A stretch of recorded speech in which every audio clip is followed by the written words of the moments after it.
Most accurate forecast with Thomas Geboy. Weather rates certified 11 years in a row. Good morning, Utah. Happy Thursday or happy Friday Eve. The time is currently 6:12. We're going to begin with our ongoing flood concerns where we have a dozen flood watches, warnings, and advisories in place. So we'll go on the rundown of what we're currently seeing when it comes to those alerts. A flood warning tells you that either flooding is occurring now or it is expected. These still include the Bear River below Woodruff Narrows, the Sevier River near Hatch, the South Fork of the Ogden River near Huntsville, and the Strawberry River near the Strawberry Reservoir. The flood watches, which means flooding is a possibility, still includes Daniels Creek on US 40, impacting places along the Wasatch Back, the western Uintas, the Wasatch Plateau and Book Cliffs, the Little Bear River near Hiram Reservoir and also near Paradise, the Weber River near Plain City, and the Green River near Jensen. And now a flood advisory that tells you that either minor flooding is occurring or that waterway could find its way into flood stage. And those still continue to include the Bear River near Corinne, the Blacksmith Fork near Hiram, the Dolores and Colorado Rivers near the San Miguel River and near Cisco, and Thistle Creek between Birdseye and Thistle Junction. If you remember, US 89 is still closed between Fairview and the US 6 junction, so you will need to take an alternate route if that's the way that you normally take, but that's been the case over the last several days. When it comes to our snowpack, we're seeing those numbers drop rather quickly. Yesterday, we were talking about the snow water equivalent average, 11.7 average across the state. Right now, it's sitting at 11 inches, so it's dropping fairly quickly, but that means we're seeing that melting occur quickly as well. Last year, we peaked at snow water equivalent at 12 inches, so we're only an inch below what we peaked at last year, meaning there's still a lot of water that needs to come downhill, and roughly a little bit more than 1/3 of our record-breaking snowpack needs to come downhill. But on the other side of the coin, the good news is that our lakes and our reservoirs are climbing. The Great Salt Lake up roughly 5 feet compared to the record low that we saw in the month of November. And you can actually see water in the marina and boats in the marina. That was shared by Scott Taylor. It's just heartwarming to see actually water in the marina after it being completely bone dry in the fall.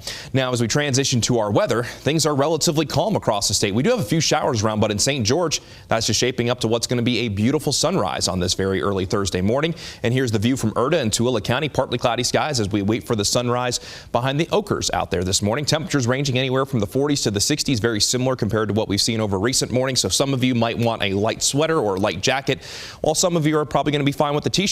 It's currently sitting in the low 60s in Salt Lake City. So it's a pretty warm start to the morning considered where we are for this time of year. And with the warm temperatures and the moisture that we have in the air, we've also seen some turbulent skies. Last night we saw those showers and thunderstorms along the Wasatch Front. Our very own Colby Smith shared this, and you can see the mammatus clouds. And the reason why we get mammatus clouds is because the updrafts and downdrafts in the clouds create that bubble effect in those clouds. A really cool view. So thanks for sharing that one, Colby. And then if you were out yesterday evening, you probably saw some rainbows. This was shared by Andy Heyer in the Salt Lake Valley. Got that double rainbow right there and very vibrant to say the least. But we didn't only see rainbows down in northern Utah, but we saw them in southern Utah as well. Garrett James captured this in Beaver County. So very cool view. So thanks to everyone that shared your photos. Got a few showers in eastern Utah right now and got a few showers over in the West Desert in Tooele County. But the chance for wet weather will be increasing once again as we get into this afternoon, as that low pressure we were talking about yesterday will still continue to impact our weather. So scattered showers and thunderstorms. Not everybody will find wet weather, but the fact remains that if you have any outdoor plans, you're going to want to keep your eyes to the sky just in case. So let's go ahead and begin the Futurecast at 8 o'clock this morning. And as we go from this morning into the afternoon, you can start to see by noon today, start to see those showers and thunderstorms developing, even a chance along the Wasatch Front. So down in our valleys, it's a little bit more than a 1 in 3 chance that wet weather finds you. In the high country, it's a little bit more than a 2 in 3 chance. That best chance will run from this afternoon to this evening.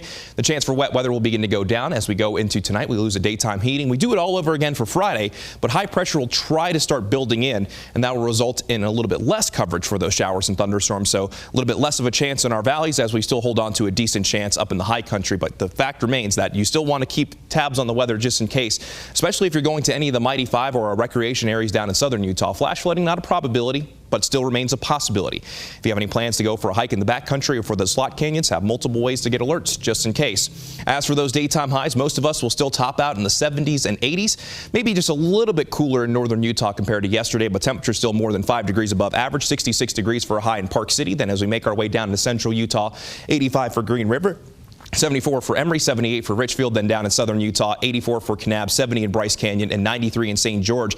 In St. George, over the next 7 days, we'll see daytime highs mainly in the low to mid-90s. We'll hold on to at least a chance for showers and thunderstorms through this weekend. It's not going to rain every single day, most likely, but that chance will exist, so something to keep in mind. Mostly dry on Monday, then a slight chance on Tuesday. Highs continue in the 90s. Overnight lows continue in the 60s. Then along the Wasatch front, the scattered showers and thunderstorms for today. A slight chance on our Friday, looking mostly dry on Saturday and Sunday. The chance for wet weather isn't zero, but by Saturday and Sunday, most of the wet weather will favor the high terrain. Then we bring back isolated to scattered showers and thunderstorms Monday and Tuesday and Wednesday, as highs will continue to mainly be in the 80s with overnight lows in the 60s. And the warmest day at this point looks like it's going to be on Sunday with possibly upper 80s on the Wasatch front.